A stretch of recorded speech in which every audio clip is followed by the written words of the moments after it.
Nobel Records. Welcome to YouTube.com, featuring Robin Hood Radio, featuring this video contest entry into your video contest thing.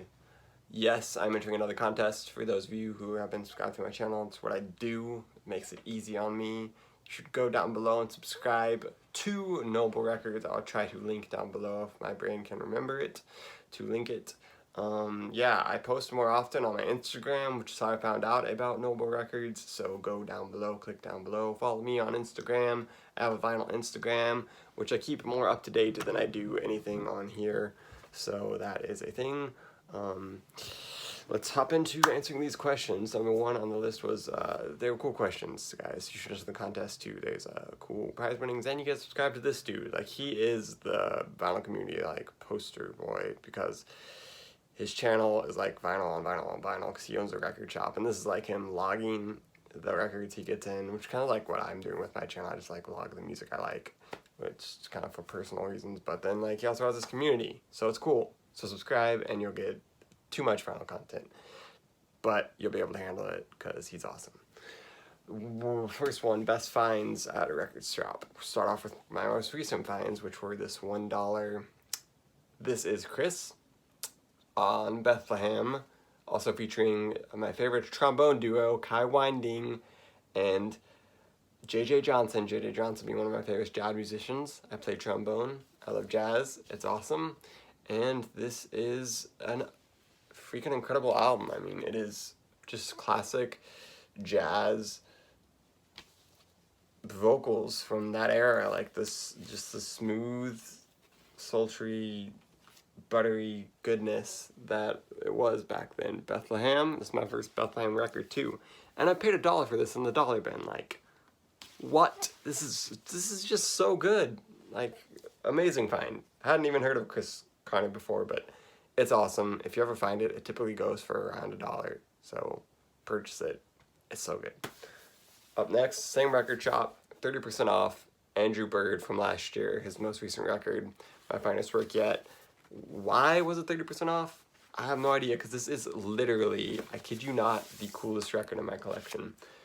Specifically because the pressing is the most beautiful one I would say I own. Look at that. So this is an amazing album, indie folk, I guess you could label it, but it's kind of its own thing.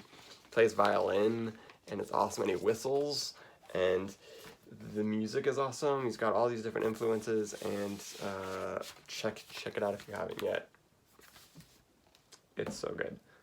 Also, last summer I went to this record store called Jazz. I was like, this store's called Jazz, I gotta visit it.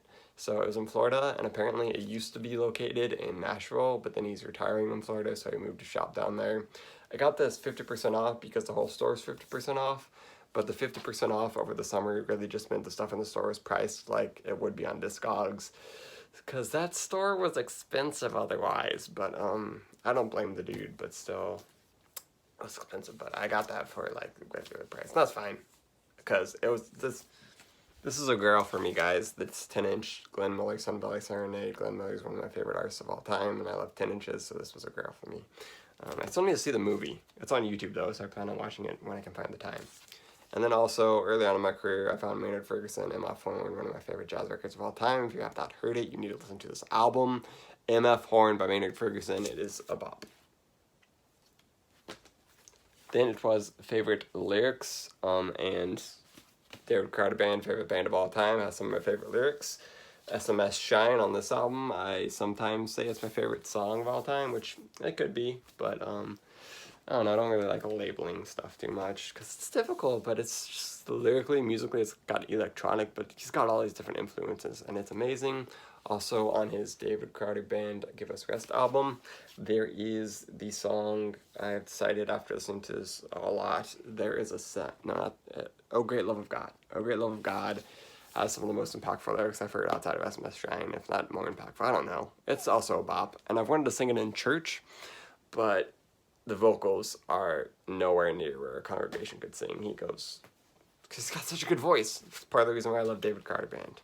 And then if you're looking for a song about music, Beauty and the Cliches. And if you're looking for artist, cannot recommend Masson Cunningham enough. She just released her first full-length EP, full-length album on Verve Forecast label. This was also on Verve Forecast. Also, the side B is really good, So Long Frank Lloyd Wright, but Beauty and Cliches is some of the best lyrics I've ever heard. It's talking about the music industry, and she's just a great lyricist. She's my age, which is crazy, because I'm 23, so she's wise beyond her years, but she's got like a sound, kind of like vintage folksy, got her own guitar tones that I feel like the vinyl community would enjoy, so I would recommend you check her out. How do I keep track of my collection? Basically through Discogs, for the most part. I try to keep, I think I've got 95% of my collection on Discogs, so that's how I keep track of my records. Then the other next question was, one record that you would never sell. Easy question. This is a record that I would never sell, Jimmie Rodgers, My Rough and Rowdy Ways, because it is my grandfather's record, and my mom remembers him singing songs off of this, so sentimental value, never gonna sell it. But otherwise, basically all my records I would put up for sale. I would just show you the David Carter Band ones again, but I just showed you them, but those are super rare, and so those are ones obviously I wouldn't sell as well. But other than that, there's like no record in my collection that I wouldn't sell for the right price. And the next question was favorite music / record related documentary. I own 3, which I love. Future Forestry Solstice, because Future Forestry is one of my favorite bands of all time, and it's got a really cool design there. Fading West, Switchfoot, they're such a good group of guys, and this is just how their process of recording Fading West and going surfing and touring the world, and it's awesome, and just a fun time, and they're a fun band, so I enjoy that one. And then The Sea in Between by Josh Garrels is another one that I super enjoy, and it's, he just goes to an island with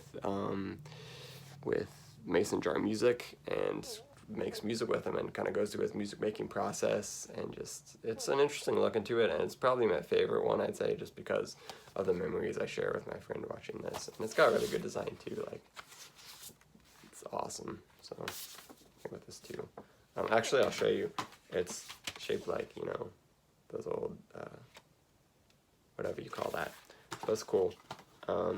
So that's probably my favorite. And then also I'd recommend to you the Nat King Cole documentary. You should check out Something About Dark is in the name. It's great. Yo-Yo Ma has a great documentary he did where he brought people from different cultures and made music together. I don't remember what that was called. And then Score, a music film documentary, I would also recommend. I've seen so many because I love film and music, so adding them both together is like great. So that's why I just shared so many with you. On to number 6, favorite record you received as a gift. I'll show you 2. Here's one I received early on, and this is like why picture discs exist, so you can have cool things like this. Otherwise, they're really pointless. I own the Incredible soundtrack on picture disc, and it looks very ugly, but I wanted it on records, and they pressed it, so this doesn't look ugly, it looks awesome, and it's Captain America, and one of my favorite soundtracks, one of my favorite movies. Alan Silvestri did a great job with this, and Disney or whoever did a great job pressing. I feel like this came out before Disney, but now Disney owns the rights, so now they're selling it on their site, Disney Music Emporium. But Disney, if you're watching this video, which you definitely aren't, but if you are, stop pressing all your albums on picture discs. They're stupid and they don't look pretty. This one looks pretty. If it looks this pretty, press it on picture disc. If it doesn't look this pretty, forget it and just do a cool color, I guess. I don't know. Get your crap together. And then Adventures of Tintin was a gift I got for Christmas 2 years ago, I want to say. And this is limited edition. It's shiny, and it's one of my favorite soundtracks, and John Williams, and it's awesome. At the Movies is the label, through Music on Vinyl out of the UK. They press lots of soundtracks, and they're awesome, and you should check them out and see if they have any soundtracks you'd enjoy, because they're very high quality pressings. I wasn't sure I'd like the shininess of it, but it's actually kind of cool. And then the vinyl itself, like, is so amazing. So it came with like some postcards and this like cardboard poster, but then the album itself is pressed on this gorgeous blue vinyl that I love a lot. It goes really well with the color scheme. It's almost like you can see light through it, so that's cool. But yeah, you can't really see it through the screen, but it's awesome. This is just a great pressing. So that is my favorite gift, just because it's awesome. Great music all around. So check that. Listen to this if you haven't. John Williams is awesome, as you should already know. And last but not least, what's your listening ritual? And it is non-existent. I don't have a listening ritual. I just put on a record when I'm feeling like I want to listen to some music. And it's an album I have on record that I want to listen to, and I put it on, and I listen to it a lot of the times when I'm also doing other things. Especially nowadays when school's back on, I listen to my soundtracks and jazz a lot. But there's that. Thanks for watching Nobel Records. Thanks for holding the competition. I am in school now, so I'm going to be posting far less, but go subscribe, as I said, to my Instagram, and I will be posting hopefully there more often than on here. I do plan on uploading soon my top final music of the decade video, so check that out when it releases. Subscribe so you can check that out, and I will see you when I see you. Robin Hoodie out. You have a great rest of your week. From this moment